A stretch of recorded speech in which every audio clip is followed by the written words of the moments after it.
morning, sir.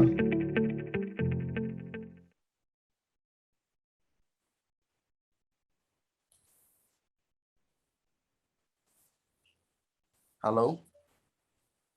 Hello, sir. Yes, sir, we can hear you.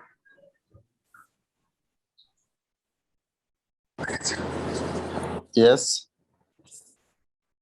Sorry for audio problem. Is it okay? It's a bit okay now. Okay, okay. Thank you. Thank you. So sorry for late actually today our festival and also office weekend actually. Sorry for late. And who would like to present country report?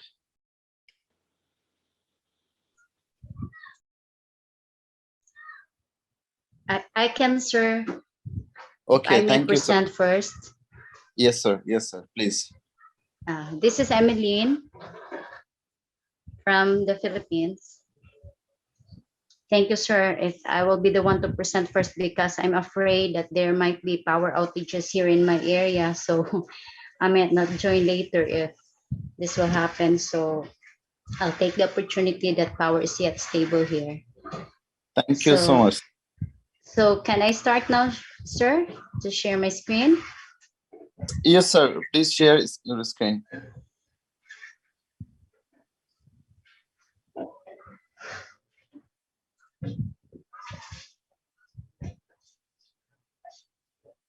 Okay.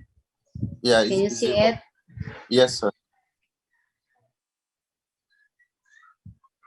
All right. Good afternoon, everyone from the Philippines. Good afternoon. Good day to all over the globe. So I am tasked to report my country report for today on fuel cells topic. I hope I'll be adding some information for you on this topic. So may I present? Okay, so all right. Okay, so there has been much information on my country because yesterday I think all of the reporters came from the country, the Philippines. So I was also happy because I don't need to include in my presentation all the information about my country because it was been discussed yesterday. But just to have a review on overview of the Philippines. So the Philippines is named after Philip II, who was the king of Spain during the 16th century when the country became a Spanish colony. So it is named after Philip II. In 1935, the Philippines became self-governing, but our independence was delayed by World War II and the invasion of Japanese troops. And it was in 1946 that it was proclaimed as the Republic of the Philippines. And the government that we had before, actually until this time, it is almost patterned out of that United States. And many Filipinos have Spanish names because of a 19th century Spanish decree that required them to use Spanish surnames or last names. So there are parents who often name their children after the saint whose feast day was on the day of their birth. All right, so my country is located of the Southeast Asia. It is an archipelago of some 7,107 islands between the South China Sea on the west and the Philippine Sea on the east. The major islands are Luzon, as you can see on the screen. This is Region 8, the Eastern Visayas region where I am now. The Philippines has 17 regions and 81 provinces. So Eastern Visayas, Region 8 is one of the regions. And we have 6 provinces in the region. Six provinces under Region 8. We have this one, Leyte, the capital of is Tacloban City.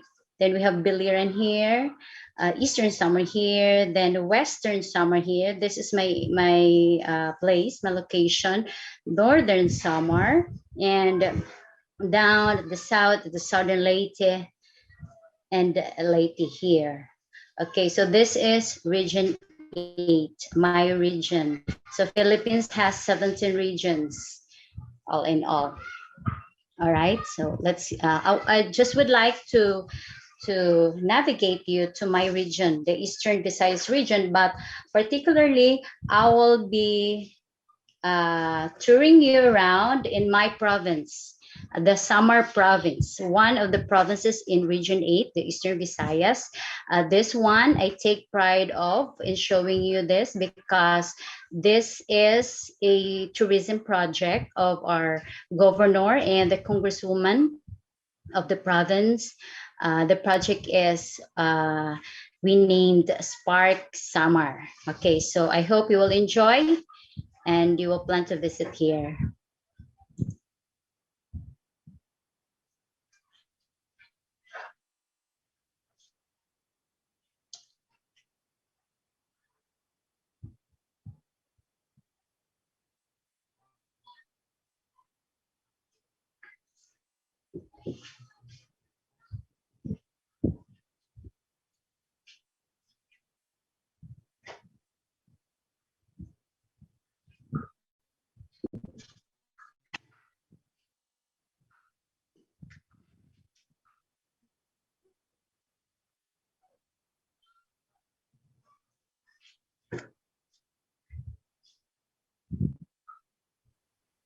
Ameline, is it a video?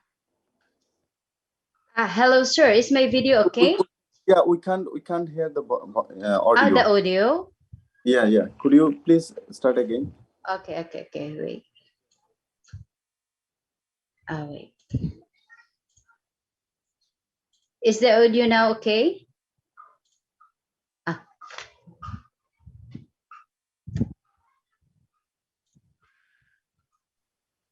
Is that okay, sir? Still not okay. When you share, please. There is no. No. Please stop share and Okay. again, and you could see share sound. Click there and then share. Where will I click again? I will share the screen now, and then. Yeah, before share the screen, left corner you can see down. Left corner you can see sound share. Sound share. I don't see any sound share here. Wait. On my left, down. All right. For a minute. Same speaker, same system. Switch to audio settings.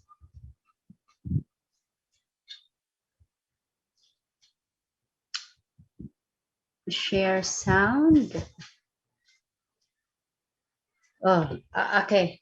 I cannot find that share sound that you're saying, sir, but I may try another one. Okay, I'll just, because it's in my PowerPoint, maybe I could share the one that's in my, wait.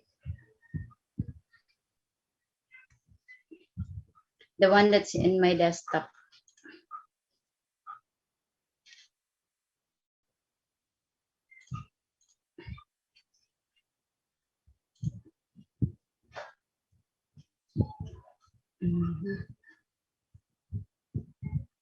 Okay, share sound. All right, I get it. It's no problem. Yeah. Right. This one. Is it okay? Samar Province boasts natural landscapes Yes, that beckon to the voyager seeking varied adventures. Okay, thank you. It is a land that promises to quench your thirst for adrenaline-pumping exploits. I'm sorry. I'll repeat. Okay. Set beckon to the voyager seeking varied adventures.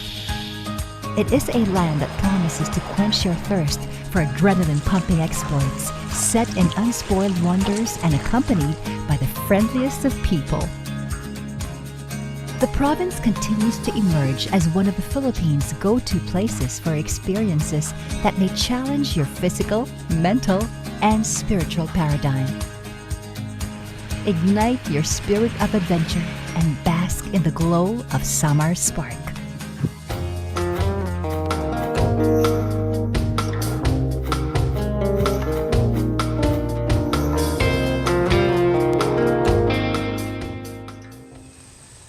Long overlooked by tourists as a holiday destination, Samar is now attracting more visitors to enjoy its charm and culture. Samar Province occupies more than 6,000 square kilometers of land on the western part of Samar Island in the eastern Visayas region. Direct flights from Manila and Cebu to either the Calbayog Airport or the Daniel Z. Romualdez Airport in nearby Tacloban City provide access to the province. But it can also be reached by land from both the north and south through the Pan-Philippine Highway system. For most people, their Samar adventure begins by crossing the iconic San Juanico Bridge that connects the province to the regional center of Tacloban City in neighboring Leyte Island and province. Spanning 2.6 kilometers and rising 41 meters over the San Juanico Strait, it is the longest bridge in the country and is the gateway into the province, offering picturesque views of the strait and surrounding landscapes of both Samar and Leyte. Another way to view the bridge is from the San Juanico Strait itself. The San Juanico Floating Restaurant and Boardwalk by the bay in the town of Santa Rita offers panoramic vistas of San Juanico Bridge and the surrounding environs. A 400-meter bamboo boardwalk that weaves through a thick mangrove forest leads to the floating restaurant where visitors can relax while taking in the spectacular views. Local cuisine and delicacies prepared by members of the community can be enjoyed on the floating cottages. But arguably, the greatest thrill in this place is kayaking on the San Juanico Strait. Kayaking in itself is fun, but kayaking under the shadow of the San Juanico Bridge brings it to a whole new level.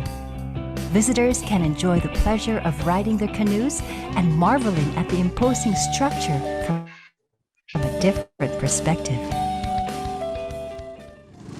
From Santa Rita, our adventure takes us to the southernmost town of Samar, Marabut.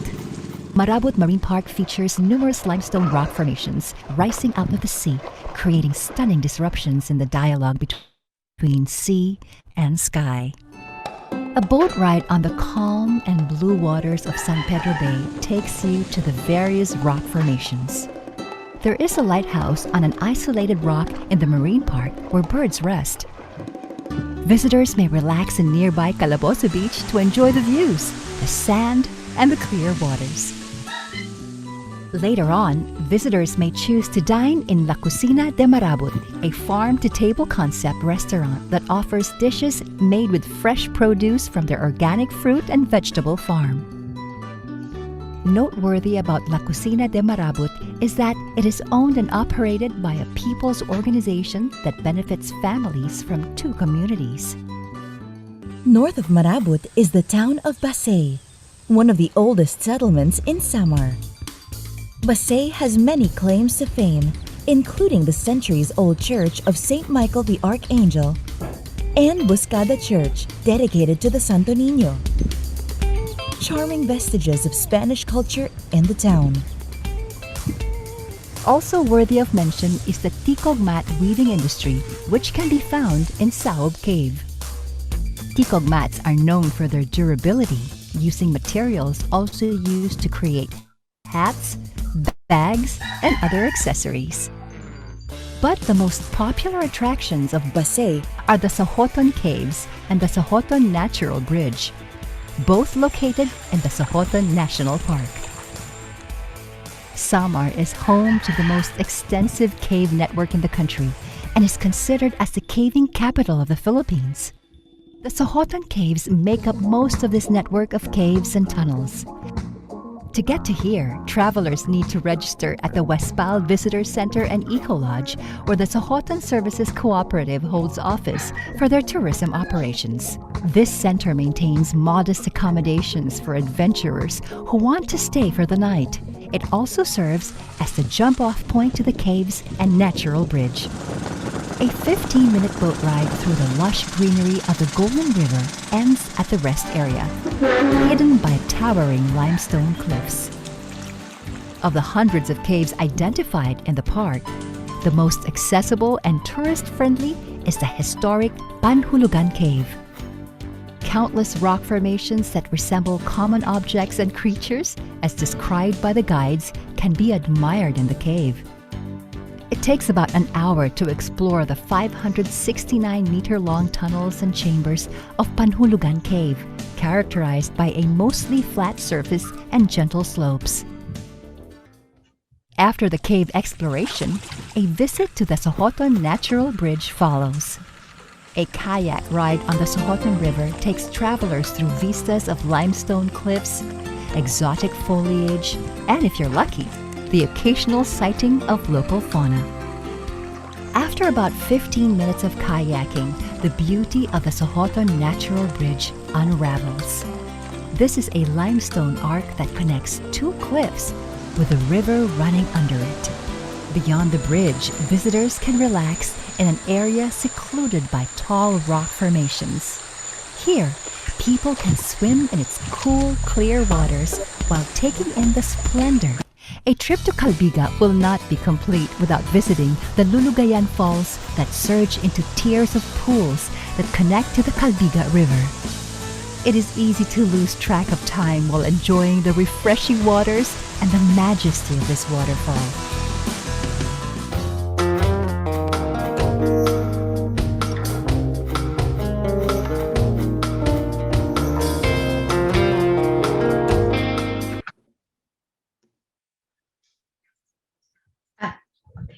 Samar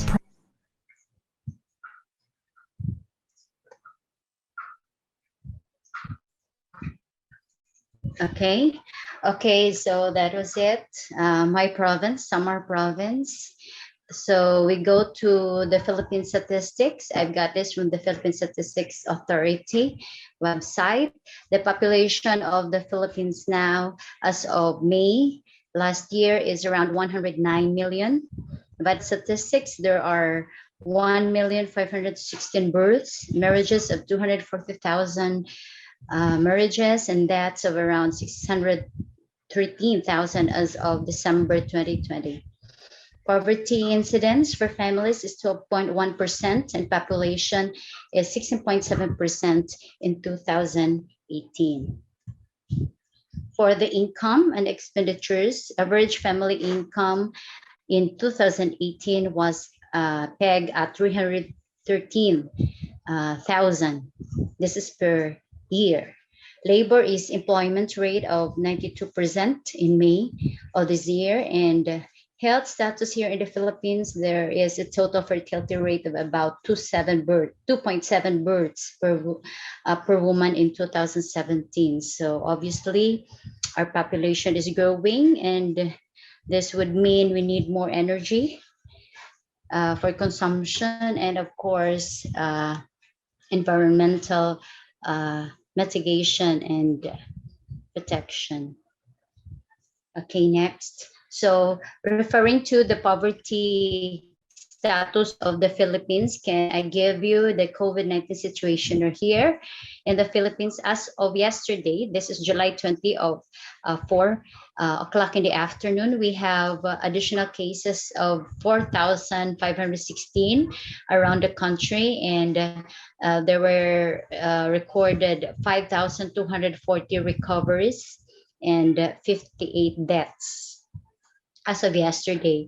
But for the total number recorded for active cases, it's 3.1%, around 46,806.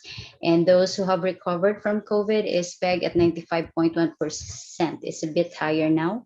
And that's of around 1.77% of the total number recorded. All right.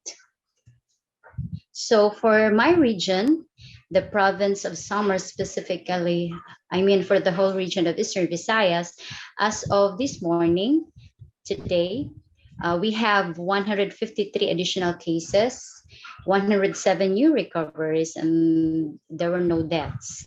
Thank God.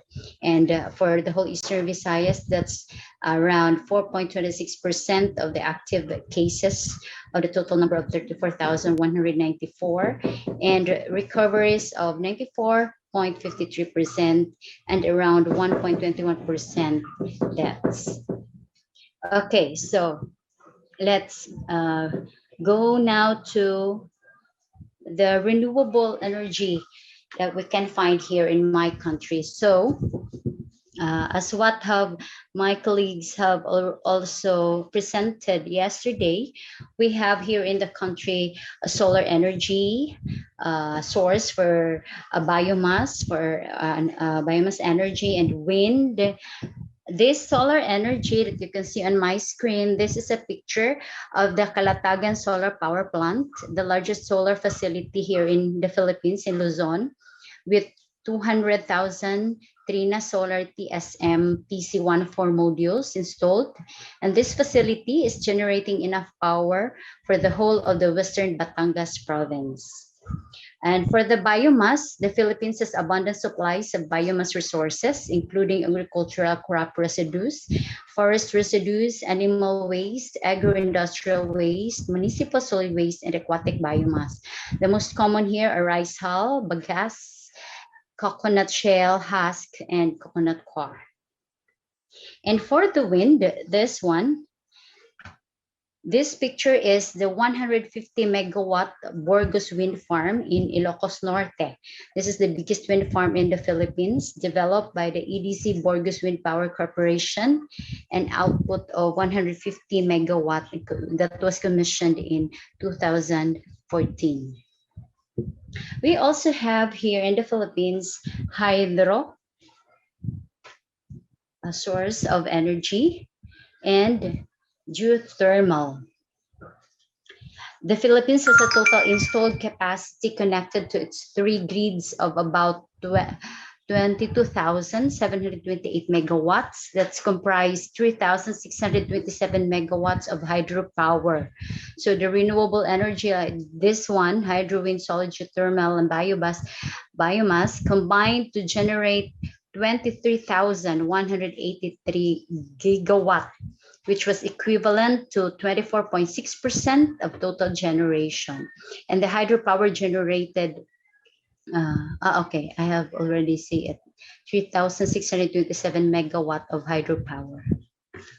Okay, for the geothermal energy, since the Philippines is located in the Pacific Ring of Fire and thus has a high geothermal potential, so we have a lots of geothermal sources of energy. So in terms of electricity generation, about 41.4% of the electricity demand is met by geothermal energy. 28% of this is by coal, 11.4% is by hydro, and 15% by natural gas, and 0.1% by wind, solar, and biofuel. So there are, in the Philippines, there are around 9. These are the 9 service contract areas of geothermal here in my country, as you can see on the map. Okay, so next, as you can see, I have my pictures there. Allow me to introduce myself to you. I know we are not seeing each other even online. Our videos are off, but I'm just so proud to say that I am connected with the Department of Science and Technology, and I am so happy with my job. The vision of the Department of Science and Technology is to be an excellent prime mover of regional and country development with equity. So our mission is to spearhead the scientific, technological, and innovation efforts to maximum economic and social benefits for the people in the region. I am a science research specialist too. I am assigned here in my province, in Samar Province, Region A, and I am tasked to serve the community, serve the Filipino people through technology transfer and commercialization, because we have different technologies that we develop in the organization. We also conduct testing of products, of plant materials. We have laboratories in different regions of the Philippines. Also here in our region, we have a testing laboratory. We also conduct technical consultancies for productivity, improve productivity of firms and businesses, and a lot more. So we have science and technology assistance that we offer to the public. So I have gained my master's degree in the University of the Philippines, Cebu, on Master of Science in Environmental Studies. I have twins, actually, they are twins. The only children that we have, two girls, and my husband is connected in an academe. He is a chemical engineer. So that's just the background of my work. And I would like to bring you to some of the DOST green technologies that we have. So I'll be showing you a video on these three technologies that the DOST have developed. And this pertains to waste disposal and utilization, and also energy as energy source that we implement in different communities here in the country. So I will show you a video.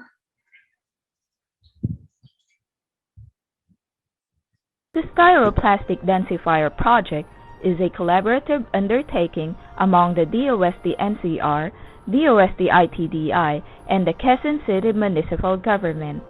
DOST NCR designed the Styroplastic Densifier Project, which aims to recover and reprocess waste styropor and plastic bags being dumped in Payatas, as well as provide community-based livelihood for the grassroots living in the vicinity.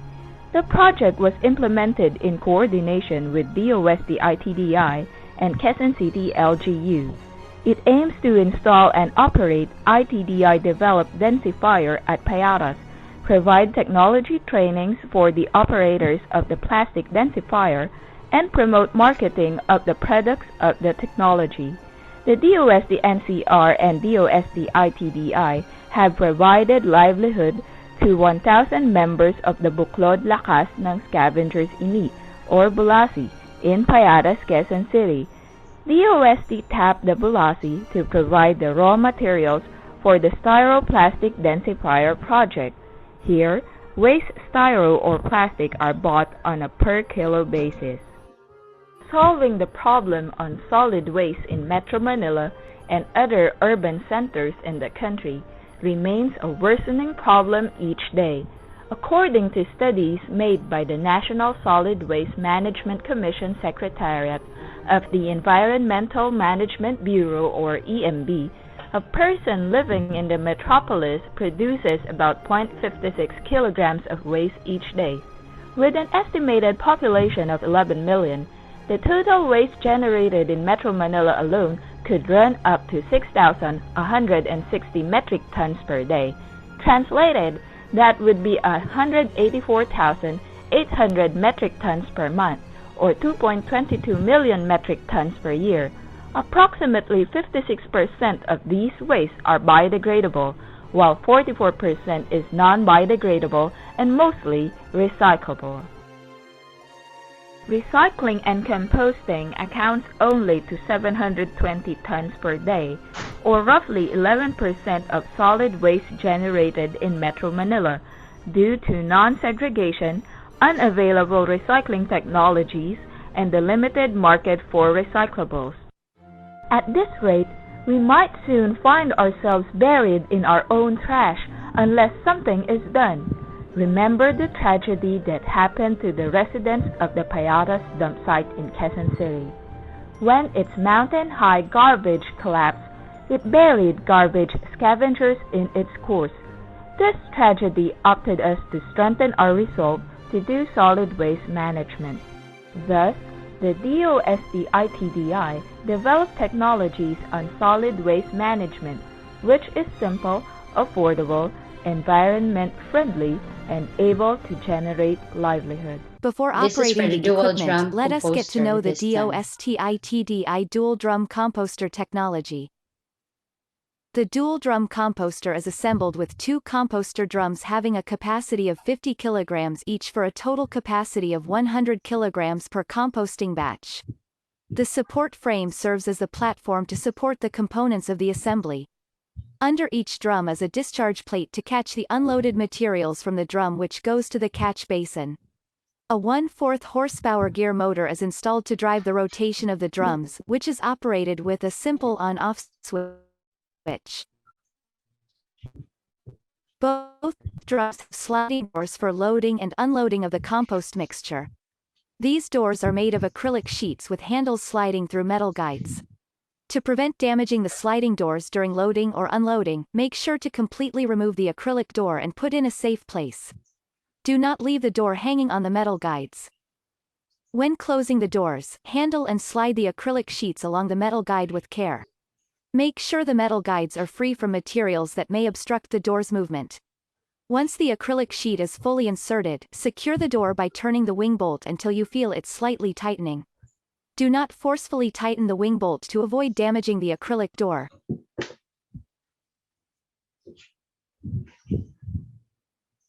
Looking closer in the composter drum, you will see the shaft, baffles, drain and holes. The shaft is held by support plates and is driven by the sprockets for the rotation of the drum. Both drums are drilled with equally spaced holes for airflow and mounted with baffles inside to help with the mixing of the compost during rotation. The drain or PVC clean out is installed as outlet for water during cleaning of the drums.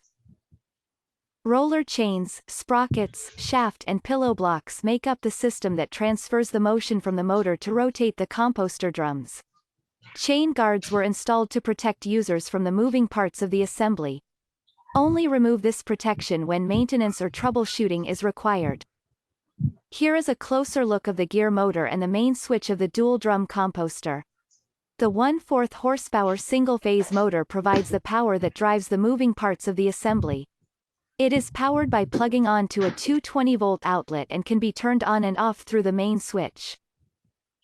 Now that we have gotten to know the basic parts, let us proceed to assembly and installation of the dual drum composter. First, position and unwrap the unit on a stable ground in the composting facility. Make sure to remove all packaging materials. Check completeness of parts and assemble the unit. Place the catch basin under the discharge plate. Inspect for any loose parts like wiring or screws that may have been loosened during transport. Secure or tighten as needed. Close and secure the sliding doors on both drums. Once the dual drum composter is set up, checked, and the drum doors closed securely, plug into a 220-volt outlet, then switch on. Observe the rotation of the drums. It should take around 1 minute for the drums to complete one full rotation. Let it run for 15 to 30 minutes and observe for possible loose or displaced parts. Startup operation with the dual drum composter is initiated to activate and propagate the necessary microorganisms that will act as our decomposers or helpers in the composting process. The startup phase or inoculant propagation takes around 2 days. The resulting product can then be used as inoculant for the regular composting process. We begin by preparing the required ingredients for the startup mixture. 8 kilograms of inoculant, 16 kilograms of rice bran, and 16 kilograms of sawdust or any available dry materials. The inoculant may be an existing compost product or material from a compost pile. Rice bran or hog starter serves as the nitrogen source during propagation of inoculant, and sawdust or any dry matter serves as the carbon source for the microorganisms or inoculant. If sawdust is not available, you may use shredded dry yard waste. The 40 kilogram startup mixture will be used as inoculant for a 2-drum operation after 2 days. You may adjust the amount of materials based on your anticipated requirement for regular composting. Just make sure that you follow the recommended proportion. For example, if you anticipate that you will only use one drum because there won't be enough waste materials to process, you can prepare only 20 kilograms of the mixture instead of 40 kilograms. Following the recommended proportion, you will need 4 kilograms of inoculant, 8 kilograms of rice bran, and 8 kilograms of sawdust. With all the materials ready and weighed to proportion, mix them all together. Slowly add water into the mixture until you achieve a moisture content of 50 to 60%. You can check the moisture content with the squeeze test method. So how do you test moisture content of the mixture with the squeeze test method? After you have sufficiently mixed all the materials, get a handful of the mixture, then squeeze. If while squeezing, water drips heavily, it means your mixture is too wet or the moisture content is more than 60%. You can resolve this by adding more dry materials to your mixture. If little amount to almost no water drips when you squeeze, open your hand. If the mixture in your hand forms or clumps into a ball and retains that shape, then the moisture content is just right. You have achieved 50 to 60% moisture content. However, if the mixture crumbles or breaks when you open your hand, it means the mixture is too dry. Add more water or wet materials to the mixture until you achieve the right moisture level. When the right moisture level is achieved, you may proceed to load the mixture to the dual drum composter.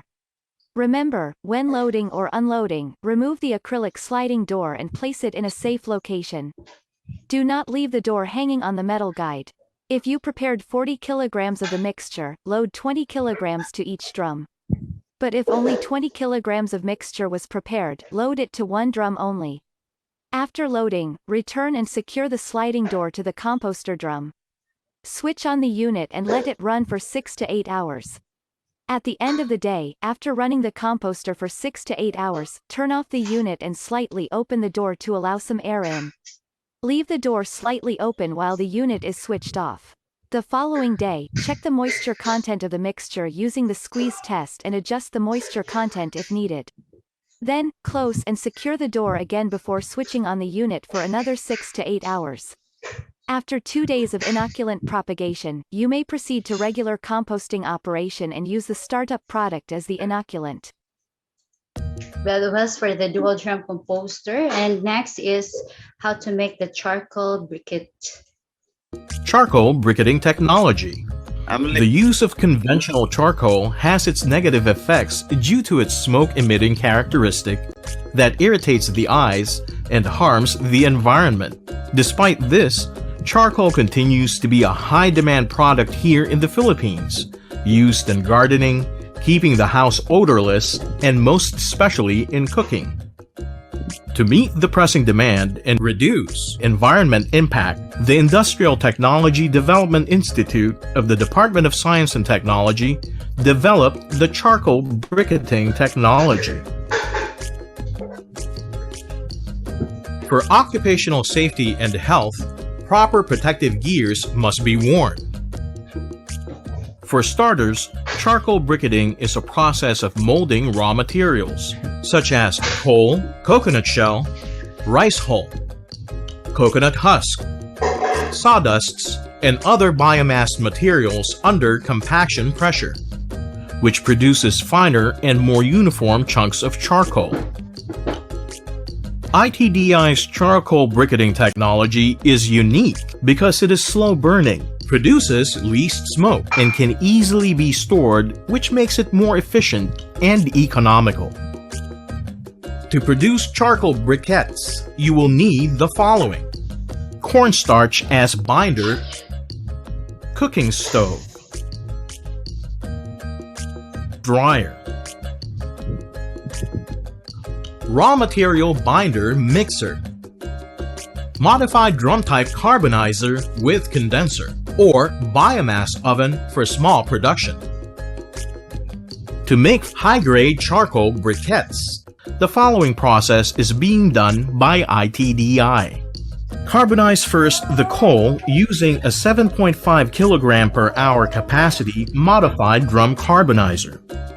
Tip: carbonization takes time, so remember to do this step prior to the other processes.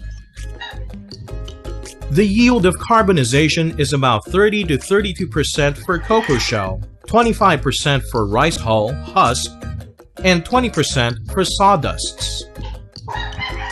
Binder mixture. Dissolve a pack of starch in boiling water in the ratio of 1:10 and set aside. Once the raw material has been carbonized, crush the material using an electrically operated crusher or raw material binder mixer. Since we use rice husks as raw material, there is no need to crush the carbonized rice husks. Using a 10 kilogram capacity per batch mechanical mixer, mix the starch binder with the fine carbonized material to achieve uniform quality briquettes by coating the fines with a film of the binder. The charcoal binder mixture is now ready for briquetting through a manual type 100 kilograms per day capacity compressor.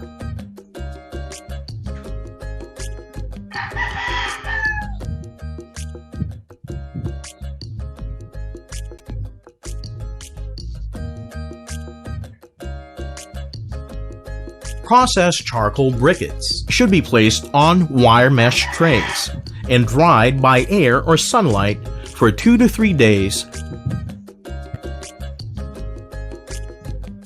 Duration of drying will depend on the condition of air.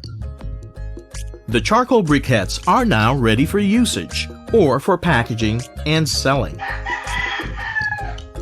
Tip: for a barangay-level charcoal briquette production, 100 kilograms of briquettes can be made in 8 hours per day.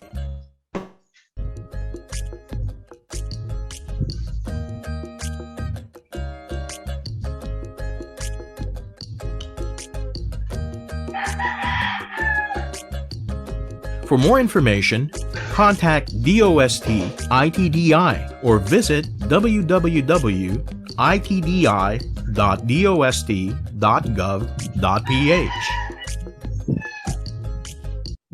So that's it. The Skyro Okay, so that was the three technology on waste and environmental initiatives that the DOST has been implementing. So I mentioned yesterday about the solar dryer that we have also. So here it is, the picture. This is a multi-crop solar tunnel dryer. You can we can dry fruits here, root crops, and even marine resources, fish, squids. So this one is being installed near my area, near my place, and is being used by an organization in the community. Okay, so going to the fuel cell technology. So the Department of Science and Technology has also some initiatives towards this.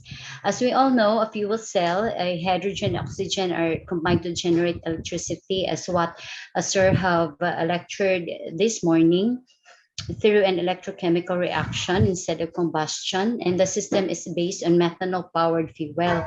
But this one, the one that is being researched by the DOST Philippine Council for Industry, Energy, and Emerging Technology Research and Development is this is the first ethanol powered fuel cell that was being conducted in the country. And the research is entitled Nanostructured Electrocatalyst Composites for Direct Ethanol Fuel Cell, or DEFC. The output is a lead lamp, which can be used for emergency response during power blackouts after natural disasters, especially here in the country. We always experience power outages, not just on during disasters, but almost in a week or in a day. We experience that. So this is worked on by a group of researchers from the University of Santo Tomas here in the Philippines under the leadership of Dr. Bernard Jan Tungol. And the aim is to produce a low cost but effective ethanol powered fuel cell. So once the DEFC prototype is completed, it will be used for this lead lamp.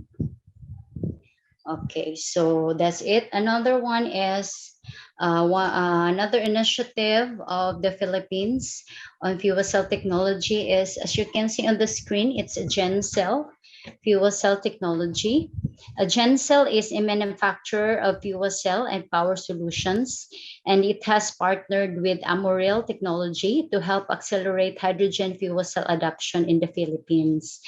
So by appointing Amorel to offer its fuel cell technologies, GenCell will play a part in helping the country move towards the use of green technologies and renewable energy. So the deployment of fuel cells in the Philippines will help businesses reduce their carbon footprint and help the country continue to run through power outages often caused by weather conditions or natural disasters. Okay, the last slide that I have for today is another one is uh, the one that is being helped by the Smart Telecommunication, a subsidiary of PLDT Incorporation that has commissioned Sir Energy. It is a Denmark-based renewable energy company to deploy fuel cell technology in the Philippines this year. So Sir Energy will install over 90 green cell sites using its methanol-based fuel cell solution to power the sites. So the smart shift to green energy follows the announcement of the Department of Energy this year, last year, actually, that the Filipino government will no longer accept proposals to build new coal power plants from the New Energy Conservation and Efficiency Act signed into law in 2019. So the significant policy shifts will help boost the deployment of cleaner energy sources to help ensure more sustainable growth for the country. So that would be all. Thank you so much for listening and keep safe always. Thank you so much, Emmeline, for your wonderful presentation. And I could saw new thing for me because I have no idea about the biomass. So thank you so much for insightful presentation. So are there any question or any compliment from audience?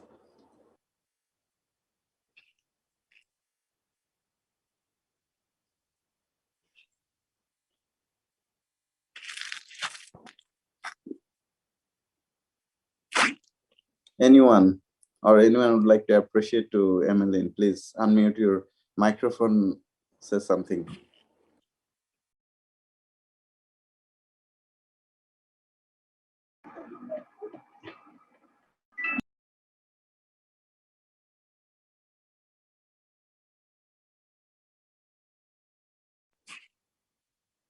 Anyone?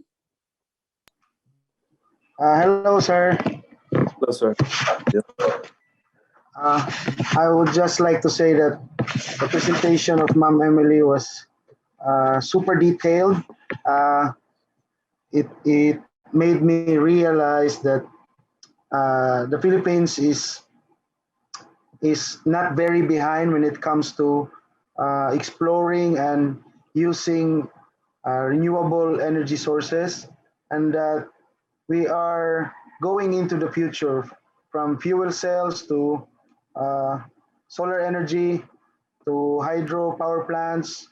I think we are going into the right direction, and I would like to say thank you to Ma'am Emmeline for that very nice presentation. Thanks also, Mark. Thank you so much, Mark, and thank you so much, Emmeline. Are there any comments? Okay, so we may go for our second presenter, Mr. John. Mr. John? Hi, can you hear me? Yeah, we can hear you. Please. Okay. You can share your screen. Yeah. Thank you. Okay. So, hi everyone. Good afternoon. I'm John Paul Mendoza. I'm an assistant professor of geology at the College of Science, University of the Philippines, Baguio. So today I'm not sure if some of you have already discussed this because I was not present yesterday due to power interruptions. So I hope I won't just repeat what others already said. Okay, so again, today I'll be reporting about the status of the geothermal energy development in the entire Philippines. And um, just to give you a brief background, this photo is basically the Ibarara geothermal power plant found in the Laguna, Batangas area. So it's just a few kilometers south of Metro Manila. So what is geothermal energy? Geothermal energy is basically the energy that comes from the heat that is stored inside the earth. So I won't be discussing much detail about this because we have a session related to geothermal energy already. So it is a form of renewable energy. It is also a clean energy because it produces less amount of greenhouse gases. At the same time, it does not produce much pollutant compared to other sources of energy such as coal. Aside from this, the water that is used in generating the geothermal energy can be reused and can be recycled. Okay, so where can we find geothermal energy? If you look at this map, there are actually three general areas where you can find geothermal energy.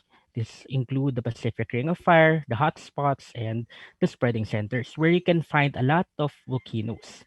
Okay, when you have volcanoes, you have a typical heat source. Typically, you have a magma, and that magma would be very, very hot, and that heat would be the one or would be turning the water into steam that can produce the geothermal energy. So just a brief background, in 1904, Prince Piero Gironi Conti invented the first geothermal power plant in Italy. And then after that, a few years later, in 1913, the first commercial geothermal power plant with the capacity of 250 kilowatts unit was eventually produced. Now let's take a look at the case of the Philippines and the entire world. So if you look at this map, you can see the distribution of the geothermal energy around the world. So this is still in 2016, but roughly it's almost close to the current values right now.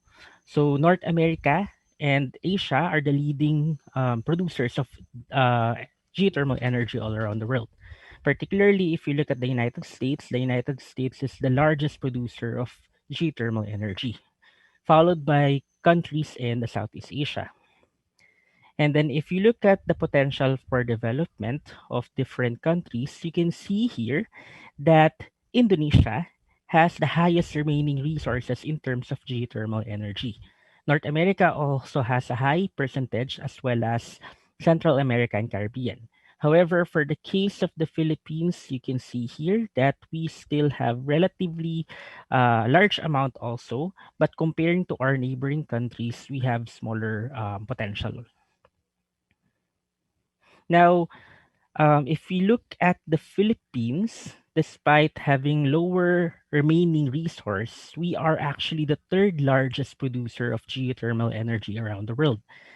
Back in 2017, we are actually the second, but in 2018, Indonesia was able to overtake this position because they are very, very aggressive in producing new geothermal power plants. So we are now in the third place after US and the Indonesia, followed by Turkey, New Zealand, Mexico, Italy, Kenya, Iceland, Japan, and other countries. Now, this is not surprising because the Philippines is located again in the Pacific Ring of Fire, where you have a lot of subduction zones. If you are familiar with subduction zones, when two plates collide, one would go underneath, and once it goes underneath, you will now form magma, and that magma would induce volcanism. Most of the geothermal sites in the Philippines are related to volcanoes. So this is the typical element of a geothermal system, and the geothermal power plants in the Philippines are usually related to volcanism. However, when I say volcanism, please take note that usually we want a non-active system. Okay, non-active volcanoes, because active volcanoes are usually producing a lot of acidic fluids, and acidic fluids might be harmful in geothermal power plants. Okay, so now let's take a look at the history of the geothermal energy development in the Philippines. So it all started in 1964. There was a energy crisis during this time. So the Commission of Volcanology, or COMVOL, currently what we call now as the Philippine Institute of Volcanology and Seismology, along with the UP Department of Geology and Geography, started the inventory of the Philippine thermal features. So we have their hot springs, solfataras, and other geothermal features. Okay, so they came up with a list like this one, where they listed the location and what particular thermal features that they found in a certain location. Later on, after 1964, in 1967, the head of the COMVOL, Dr. Arturo Alcaraz, eventually started to light up an electric bulb in the town of Tiwi, close to the Mayon volcano. Okay, so just to give you a background on where these places are, okay, so Tiwi is located in this portion of the Philippines. Metro Manila is located somewhere here, and this is southeast of Metro Manila. So Tiwi Geothermal Power Plant is located in this location. Is situated in this place. Okay. So again, the first ever power plant that was established in the Philippines is in Tiwi Albay in 1967. And then later on in 1971, in that particular place, they established a 2.5 kilowatts power plant. Okay, through the joint venture of the Philippine government and Unocal, which gave way to the birth of the Philippine Geothermal Incorporated. So later on, after 1 year, they drilled this location in Tiwi Albay, and upon drilling, they found higher capacity and higher energy that can be produced in Tiwi. In 1974, another location in the Makiling Banahaw, going back to this map, Makiling Banahaw is located just south of Metro Manila. You remember that this is Tiwi and this is now Makiling Banahaw. Okay, so just south of Metro Manila, they discovered that they can also produce high amount of energy in that particular location. And then in 1977, two power plants located in Tongonan, Leyte and Palimpinon, Negros Occidental were established with 3 megawatts of power each. So where are those locations? The Negros or the Palimpinon is located in this portion of the Visayas region or the Visayas Islands. And then the Tongonan power plant is located in this region here. Okay, so you can see that despite having a lot of islands in the Philippines, there's a lot of potential geothermal energy. Okay, and then later on in 1979, two 110 megawatt power plants were developed in Tiwi and Macban. So these two, which were drilled earlier, were now have already established two large power plants later on. Okay, so let's now take a look at the current status of the geothermal energy production in the Philippines. So this graph here basically shows you the changes in the installed generating capacity of geothermal fields in the Philippines from 1967 to 2013. Okay, so in 1967, this is the first power plant created in TV Albay. It took some number of years before we can establish the 3 megawatt power plant in Palimpinon and 3 megawatt power plant in Tongonan. And then, as you can see, I won't be discussing this into too much detail. What's important in this graph here would be basically the plateau in the amount of energy or the installed capacity of geothermal energy in the country. So starting around mid 1990s, around 1996, 1997, the energy produced by geothermal energy has been almost constant up until the present day condition. So no new big discoveries has been added in the geothermal energy of our country as of the moment. Okay, so this is just a newer version or just an updated version of the same graph that I've shown you. This is until 2018, and as you can see, From this point, starting 1997, the energy or the installed capacity for geothermal power plants has been on a plateau, or not much change has been added. Okay, so same thing. These are just the numbers showing you the installed generating capacity from 2007 up until 2019. And if you look at the values here, they are just almost the same, 1,900 most of the time. So again, there's no new development, no large developments that has been added to the geothermal statistics of our country.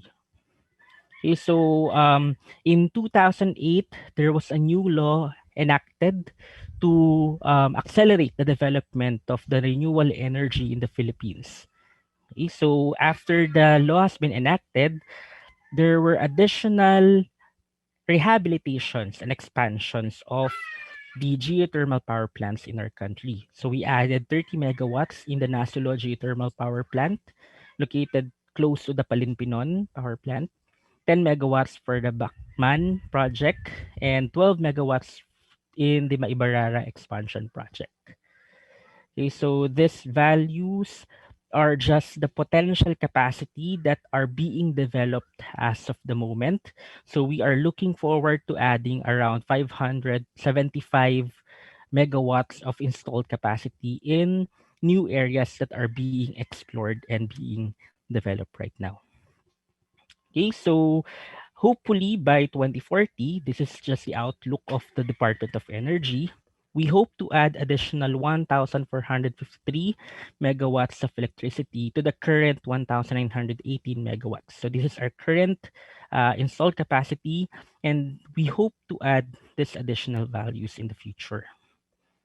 Okay, so these are just a list of committed geothermal projects that are being developed right now. Just to give you also an idea, one of the main goal of increasing the renewable energy capacity of the Philippines is for us to shift our dependence to imported energy. Okay, back in the day, we are importing most of our energy, particularly coal and oil, from other countries. Okay, so we hope to shift that, and we hope that the Philippines will become less dependent to other countries. So just to give you an idea, in 2018 and 2019, if you look at the indigenous energy or the energy that is produced in our country, we have already improved. Okay, we have a self-sufficiency percentage of around 50.2% in 2018 and 51.4% in 2019. So we are already increasing our output in terms of renewable energy resources that helps us increase our self-sufficiency. Okay, so this is the Philippine energy mix. This is back in 2018, so this has shifted a little bit.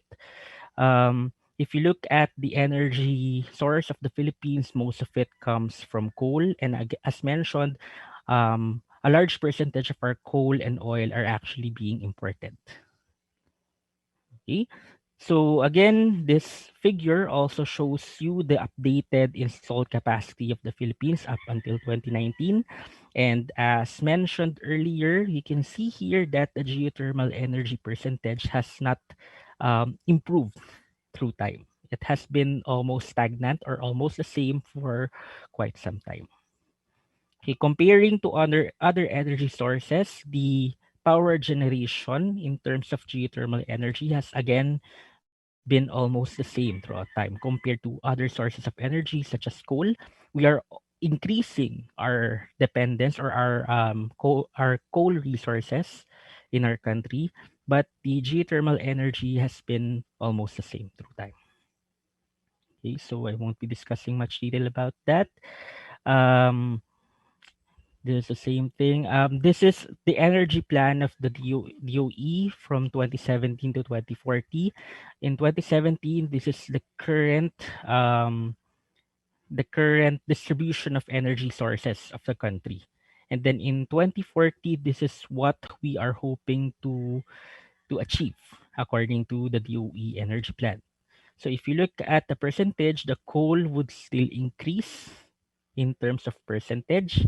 Renewable energy, although it might increase in percentage, it doesn't mean that we will not be developing our renewable energy resources.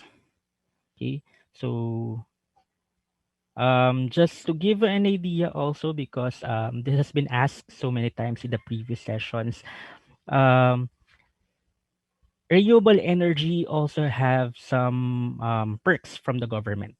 So if you look at the RA 9513, which is the Renewable Energy Act of 2008, they added some advantage, some fiscal advantage to those investing in the geothermal energy of our country. Not only in geothermal energy, also for other renewable energy. This is applicable for most renewable energy in the country.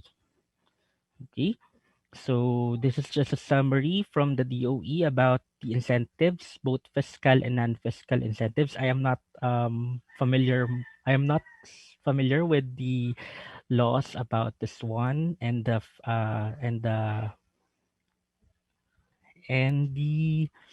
what do you call this? The business side of this one. So I won't be able to discuss much detail about this.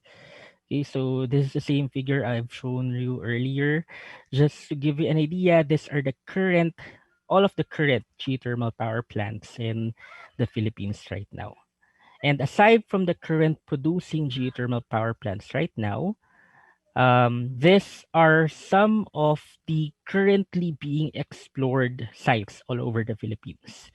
Because we are looking forward to increasing our capacity in geothermal energy, um, these areas are being explored for additional installment of energy or installment of geothermal power plants in the future.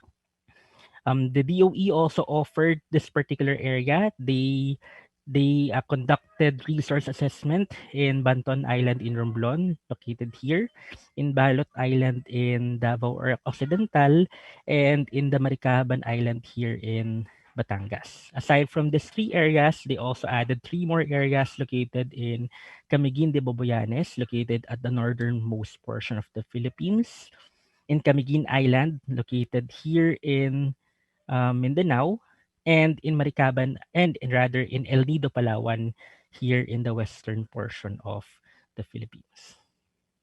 Okay, so what the government is doing right now is that they will be the first one to conduct a resource assessment. And then once they find that an area is feasible for geothermal development, they will offer it to companies, to companies that are interested in renewable energy. Okay, so just to give you an idea of what the geothermal field looks like, this is an example here of the Leyte geothermal field in Leyte, in the Visayas Island. This is the biggest geothermal field in the Philippines. This is the Tiwi geothermal field. You can see how nature is relatively less disturbed compared to other sources of energy here. The white here is basically the steam produced by the geothermal power plants. And for areas that are being discovered or that are being assessed right now, examples of what you can see around those areas will be features like this one. You can have boiling mud pools, you can have a lot of hot springs, and you can also have solvataras or holes that are producing a lot of sulfur and releases sulfur gases. Okay, so the challenges in the geothermal exploration and development in the Philippines include social acceptance.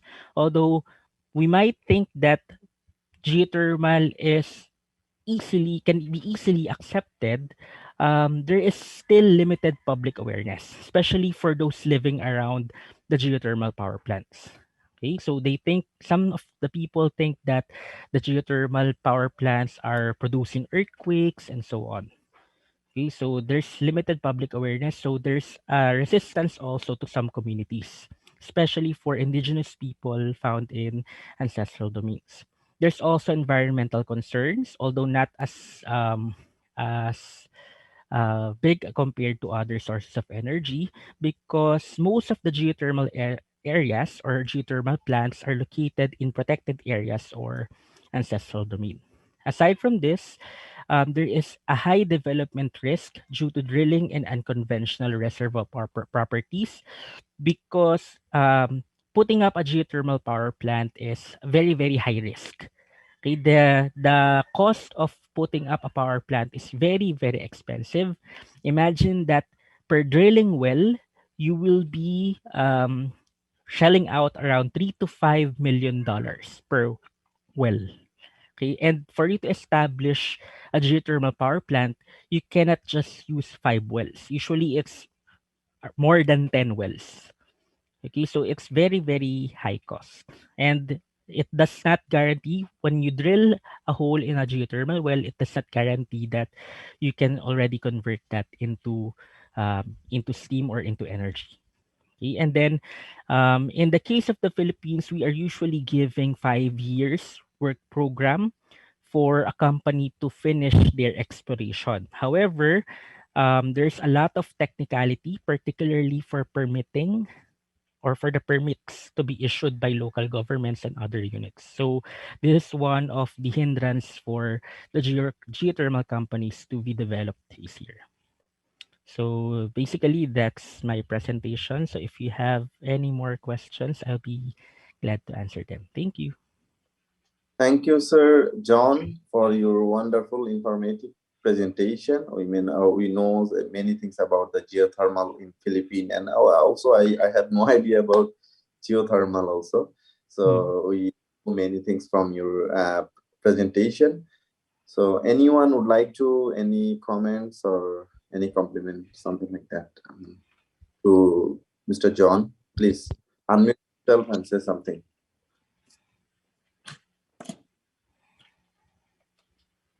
Can I ask, Sir John? Yes. Are you connected with the UP, what do you call that one, the department that been into the research? You mentioned in your presentation, the first part. Which research? Sorry, it may be not a research. The institute? Yes. What is that again? The Department of Geology. This one, ma'am? Yeah, that one. Okay. So UP Department of Geology and Geography. Yeah. Are you in the department? Ma'am, I was a graduate of this department and I was a former instructor of the institute. Okay. But you're not under this department on Geology and Geography? Not anymore, ma'am. But previously you were? Yes, ma'am. That's why you have a very comprehensive presentation. Thank you. Sure. Anyone?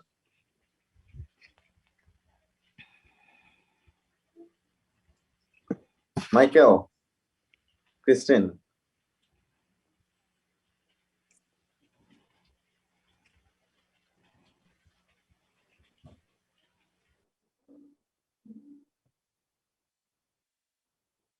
Okay, so our next participant, Miss Melissa. Melissa, are you available? Hello, sir. Yes, sir. Can you hear me? Yes, sir. Please. Okay.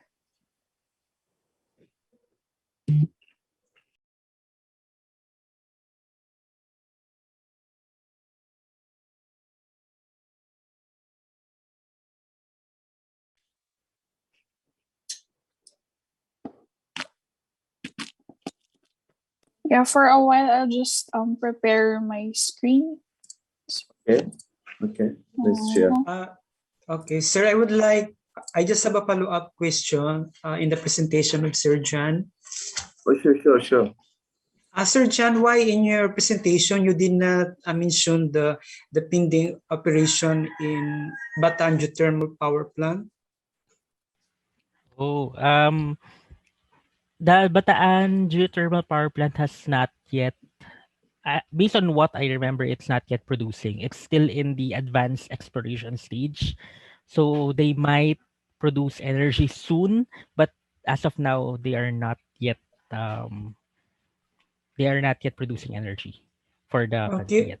Okay, but in my knowledge, they had already the the machineries in that area? Yes, sir. Particularly since the time of Ferdinand Marcos. But I think that's nuclear energy, sir. Not Okay, nuclear. necessarily geothermal. Yeah. Okay, thank you.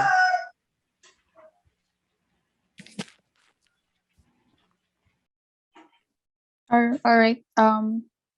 So good afternoon, everyone. Also from the Philippines. Thank you for the very wonderful and comprehensive presentation from Ma'am Emeline and Sir John Paul.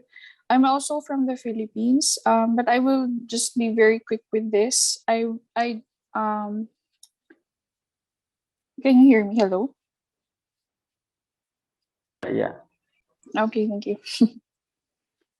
So, but I will be presenting majorly on on the Cordillera. So, for the report overview, I just followed the program, what it required of us. First I'll be introducing myself and the organization that I belong to and my roles and responsibilities under that organization. Next, I will be focusing on the city and on the region, which is Baguio City and Cordillera region, which is north of the Philippines. Third is the environmental situation in the Cordillera and in the city. Fourth is the status of renewable energy, especially in the Cordillera as well. And since we're also dealing with climate change for our training, I also included climate change in our initiatives of climate change in our organization. So first, good afternoon again. I am Melissa, and I am currently an environmental management specialist under the Environmental Management Bureau. This is the line bureau or under the Department of Environment and Natural Resources. So one of the many thrusts that we implement is air quality management, hazardous waste, chemical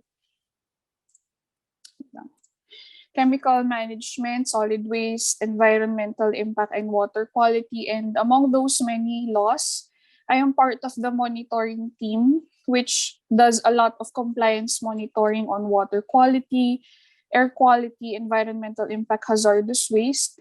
And one of my other functions is also part of the climate change unit. So we give IECs or informational educational campaigns regarding climate change as well. We will deal with that intimately later. So first, one of the things that we deal with in our bureau as part of monitoring is we do a lot of compliance monitoring with water quality management.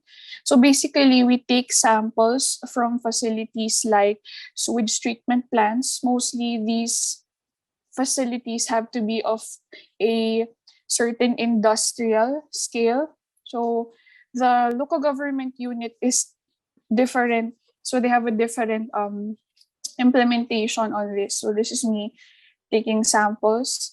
The first is from a sewage treatment plant. We took samples from this. And then this one is from an engineering sanitary landfill. So this treats the leachate of an engineered sanitary landfill.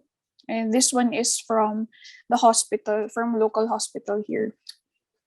So next is air quality management. We also monitor if the emissions of a particular facility or air pollution control facility adheres to the standards that are set by our bureau. So this is a cremator because recently, as you all know, the COVID cases that have expired, they have to be cremated within 24 hours. And every day, I get in touch personally with these crematoriums here in our city as well to check how many COVID cases were burnt, because for a COVID case, it has to be cremated within 24 hours. For this one, most of the photos that I will be showing you are from my field monitoring. So about 90% I took most of these photos. And then this one is a dust collector facility. This collects the dust from a jaw crushing plant or jaw crushing facility, and it reduces the amount of PM10 or particulate matter released into the air. So this is from a mining facility, Benguet Corporation. This one naman is a lead tower. So lead acid scrubber tower. Also this one lead fume scrubber. So it reduces the amount of sulfur, nitrous oxides, and carbon monoxides that can be potentially released into the air. So those are air pollution control facilities that we take samples from, and we also monitor for compliance. Another one is hazardous waste management. Now, one of the questions that arose from the previous sessions was, what about the waste electrical equipment? So this is different because, as I've mentioned earlier, we only focus on firms and facilities on an industrial and commercial scale.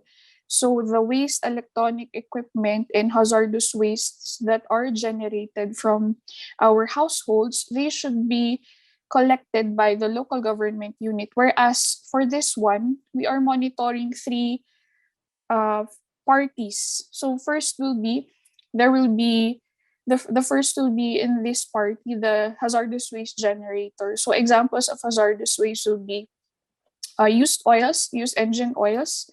We also have used cooking oils, or the waste from the grease trap of our fast food facilities. Those are hazardous waste as well. We also have fluorescent bulbs and all that. And also hazardous waste, we also deal with medical waste and infectious waste. So those ones, they are coming from a hazardous waste generator or a hazardous waste facility. They are kept with these placards on if they are flammable, if they are toxic, and then they have a very specific label. So we ask them to label their waste also, and they have to be kept in a storage facility. So the second party that will be collecting this will be the hazardous waste transporter, okay, or the hazardous waste hauler. We also monitor if they collect this properly during the hauling or collection activity.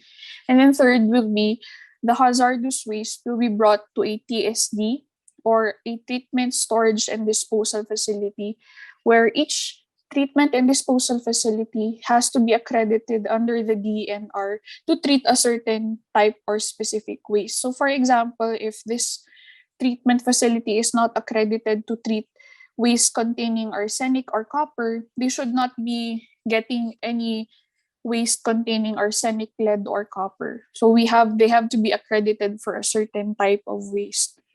We have also laws regarding this. So that is RA 6969.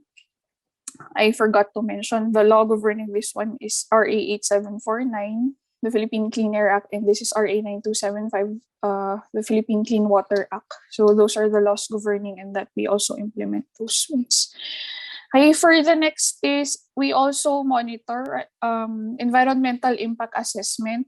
This is a very, very broad and very complicated law to implement, in my opinion, because it's really hard, because you have from beginning, before a project begins to implement, they have to secure what we call an environmental compliance certificate, or ECC. And our bureau issues this. So for example, you're going to construct a building or a condominium unit or high-rise towers, you have to secure an ECC. If this is located in a watershed or protected area, you have to secure an ECC. So for example, you have to set up your excavations. Where do you put them? They have to be placed in a non-pollutive state. So they don't have to be placed in a creek or a waterway, like this one, for example. Our local, I monitored this road upgrading, and the excavations, they were placed in a waterway or creek. So we had to find them and penalize them for this one, because this is a waterway. They had to place gabions or silt traps downstream so that this will not pollute the rivers or waters downstream. Okay, so this first picture is from a high-rise condominium unit, and this one is an industrial sand and gravel. This is where we get our aggregates. If you're familiar with the operations of aggregates, this one is a leachate. No, this is an engineered sanitary landfill of a mining company here in the Cordilleras, the Lepanto Consolidated Mining Company. So this is their engineered sanitary landfill. And as I've mentioned earlier, this is from a road widening operation of our local the DPWH, or the Department of Public Works and Highways. And this is one of their projects, but they were fined for this one. Okay, so those are actual photos. Again, these are actual photos from my monitoring and investigation. There was a recent mine tailings leak at a treatment and storage facility of a mining company. So what happened was there was a scouring of a penstock, because old penstocks before of mining companies, what happened is there was a rot in the wood because there was Woolmanized lumber, and of course the hydraulic pressure, it did not carry it very well. So during the rainy season, what happened is this whole entire clump, this whole green is actually tailings. So these are mine tailings that leaked and polluted the downstream rivers in the Cordillera. So they had to pay a fine of 200,000 pesos per day of violation. So we asked violators to pay for their exceedances per day, 200,000 pesos.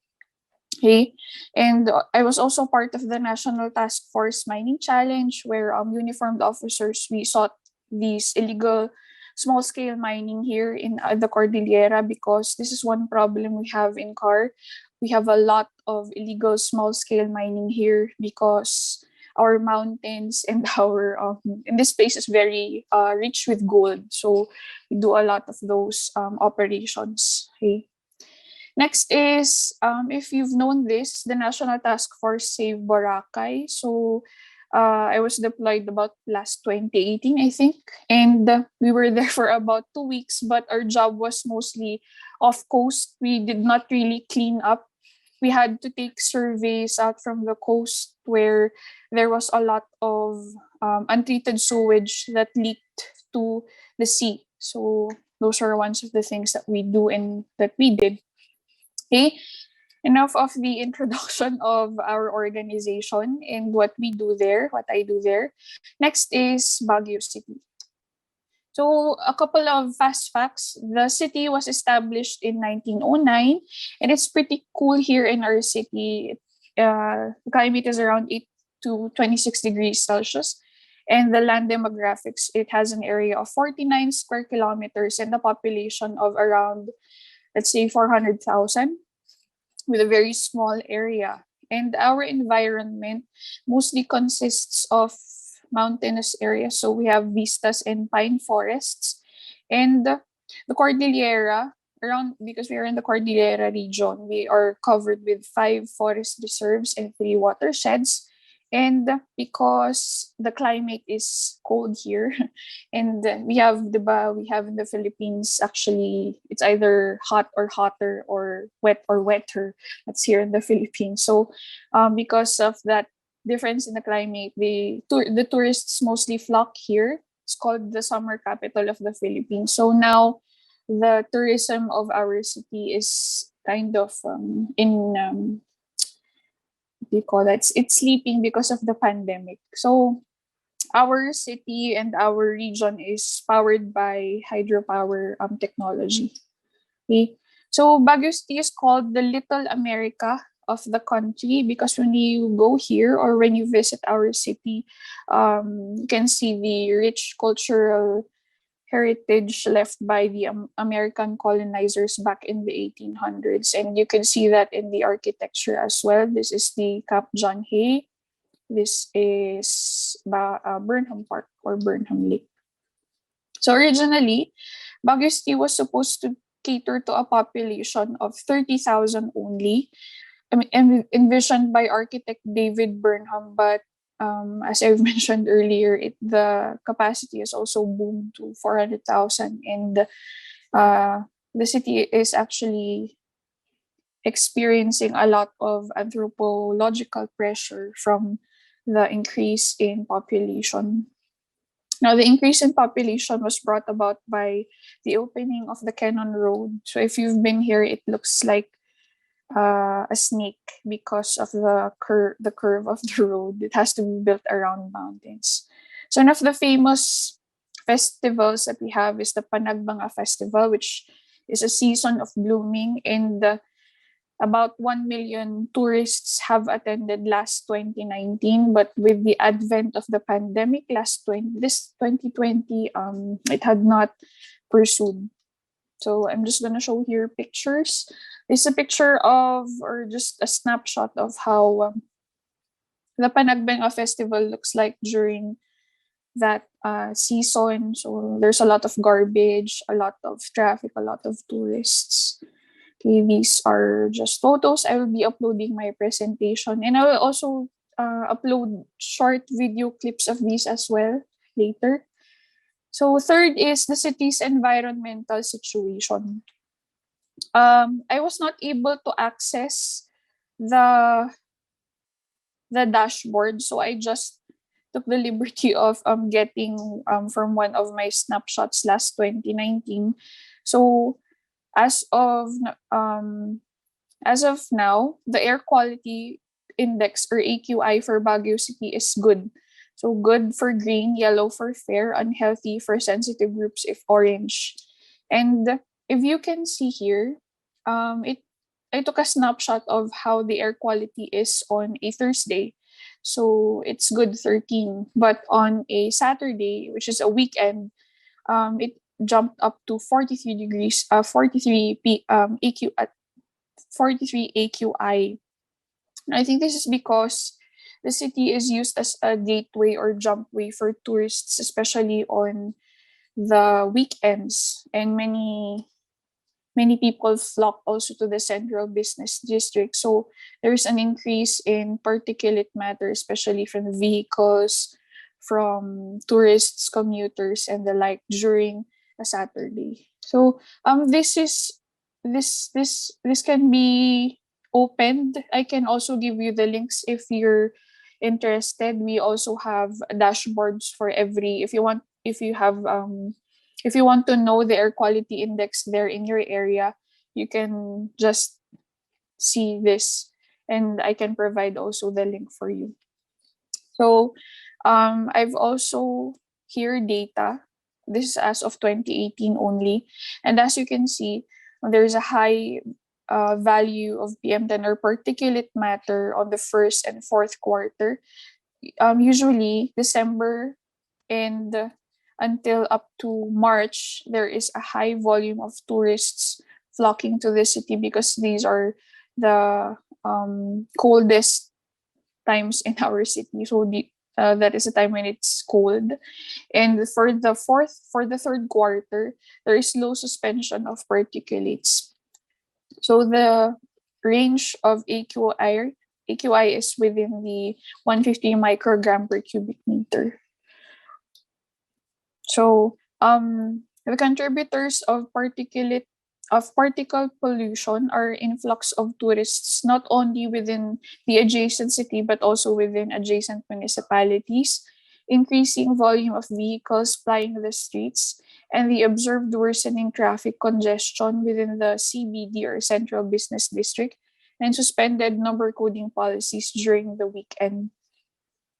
So one of the initiatives and recommendations that we give to our LGU is for the continuous operation of the roadside inspection, testing, and monitoring team. So again, we are not the implementing bodies for monitoring the smoke belching cars or the facility or the people who burn their garbage, because this is a common complaint. So the local government unit of the city should be the one who will implement and monitor this as well. And one of the initiatives is the implementation of a carless day, where we do not use our cars, and then instead of that we commute. But contrary to this, some of us would just park outside the compound. Next will be establishing of green buffer zones, because as we know, plants and trees also serve as carbon sinks. Okay. For water, the problem with sewage is this is the Balili River. This is the last outfall, or the final downfall or outfall of our domestic waste, or the household wastewater. So Balili's river fecal coliform level is at 1.6 trillion MPN, or what we call the most probable number as of June 2013. And this is far worse than Manila Bay, which holds a record of 35 MPN per 100 ml. So this is one issue that is really a problem in our city, because since it's really frustrating for me, because as I have been discovering, it is because of the poor urban planning of the city, wherein the domestic waste from the households should have been tapped to a sewage treatment facility, but then most of these go untreated to our rivers and estuaries. So this is the result. So this should be overseen by the local government unit, not by the Environmental Management Bureau, which is contrary again to the other to knowledge of other people. So this should be implemented by the local government unit. We only give them data, and then we give them recommendation. But they should be implementing, measures on how to deal with this one. I just would like to share. So in last 2019, the Supreme Court asked Maynilad, or the MWSS, about 2 billion pesos, because they were not able to provide highly urbanized cities, existing sewage lines. So the thing is, when you're going to provide water for use and potable for drinking, you should be able to connect to a existing sewage line. So they were not able to do this, and they were asked to pay about 1 billion pesos, if you're familiar with this case. So this is how our sewage treatment plant looks like in the city. Currently, it is under rehabilitation so that it can carry the amount of population, because of the amount of people here in our city. So fourth is renewable energy here in the Cordillera region. Okay. And as you have mentioned, the Cordillera and the city is mostly powered by hydrothermal energy. So the energy potential is at around 3,586 megawatts, which is about 27% of the nationwide energy potential. And this is because it is streaming from the 13 major river systems in the Cordillera, which is why we are called the watershed cradle of Northern Luzon. And as of the moment, there are 17 operational hydropower plants with an installed capacity of 660 megawatts and a delivered capacity of 318 megawatts. And currently, I can't really find any data on this. I think I should check with the Department of Energy, but as of now, not the entire region is covered by, can be supplied by electricity, because most of the hydropower goes to the grid of Luzon, and only about 90% is covered within the region. So other potential sources here in our region, but there are just some talks of it. Nobody has really submitted environmental certificates to secure is geothermal energy, but we don't have yet here in the Cordillera, I think. And then one of the things that was also mentioned by Sir John Paul was the heavy impact on ecosystems for geothermal energy a while back. But then with this one, of course, we all know that when we have hydro power plants, there is a massive displacement of communities. Like for example, with the Agno River, of course, there will be diversion of the riverbeds. So there's a lot of disturbance too. Hello. Yes. I sorry, Melissa. I thought I ended. Sorry, my computer. Shut down, right? Okay, yeah, I'm okay. So, Yes. the hydropower plants, they have a heavy impact on the ecosystems, and then another thing is the increase in price for the per kilowatt cost of energy. And another thing is the social acceptability, which is another issue here in the Cordilleras, because you have to secure an FPIC along with the other permits like the environmental compliance certificate. And FPIC is a free and prior informed consent that is sought from the indigenous peoples. Like here in the Cordillera, we have the Igorots, and they have to every project has to be, sorry, I need nakashare. Wait for a second.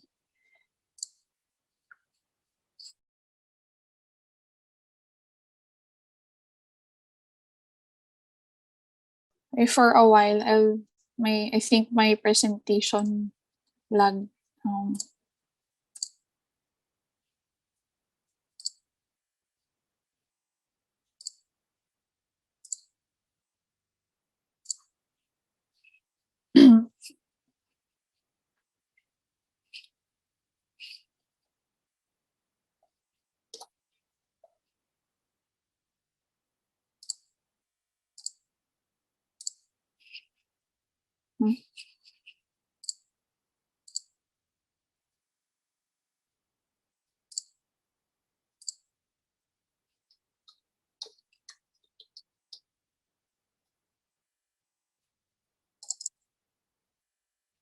Thank you, Ma'am Emeline.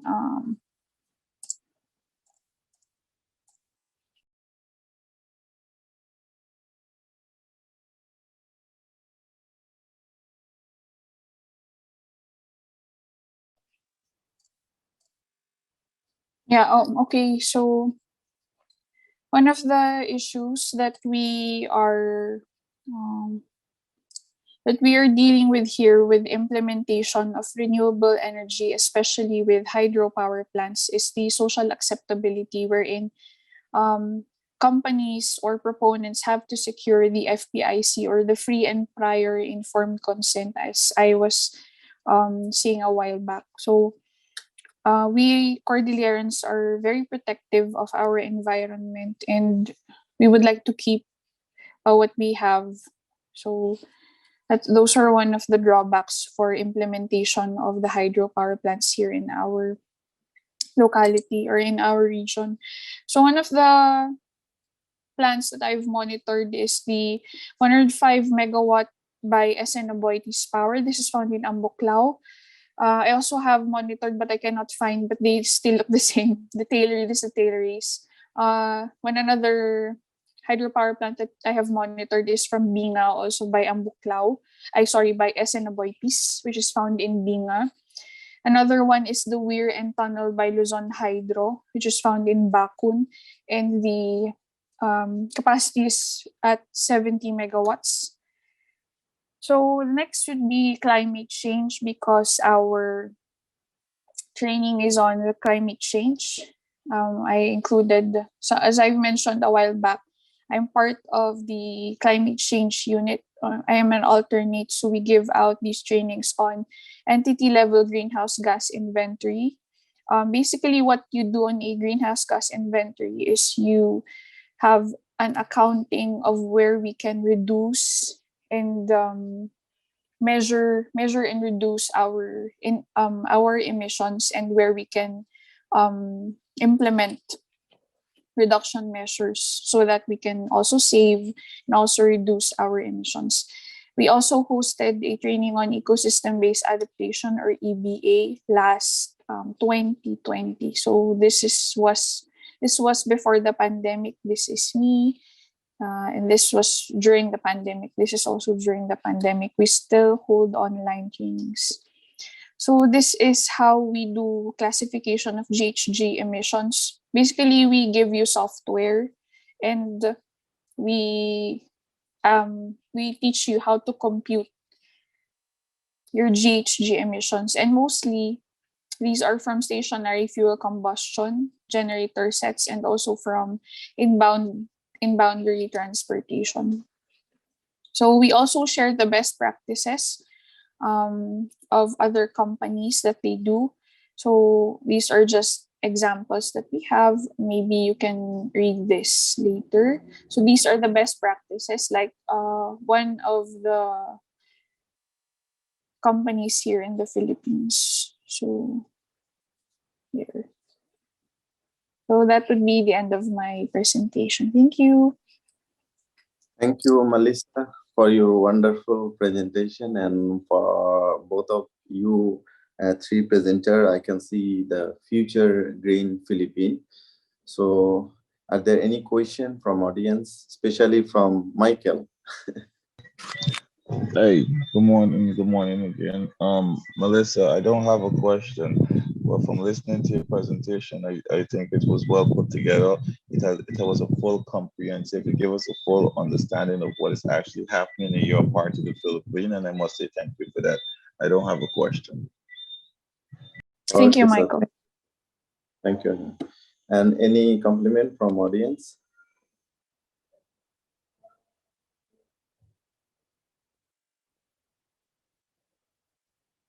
Okay, thank you so much. Today we have another presenter, Maria. She's not available, right?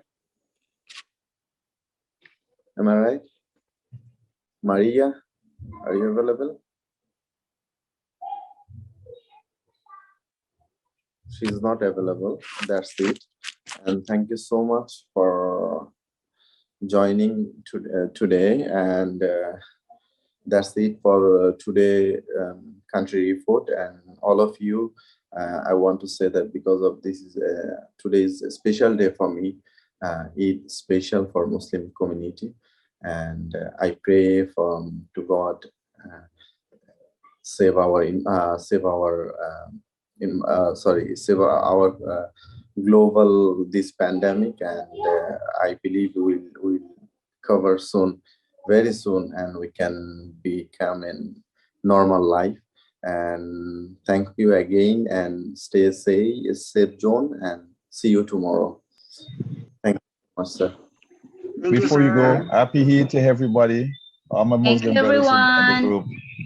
All right, bye. Thank you. Recording stopped.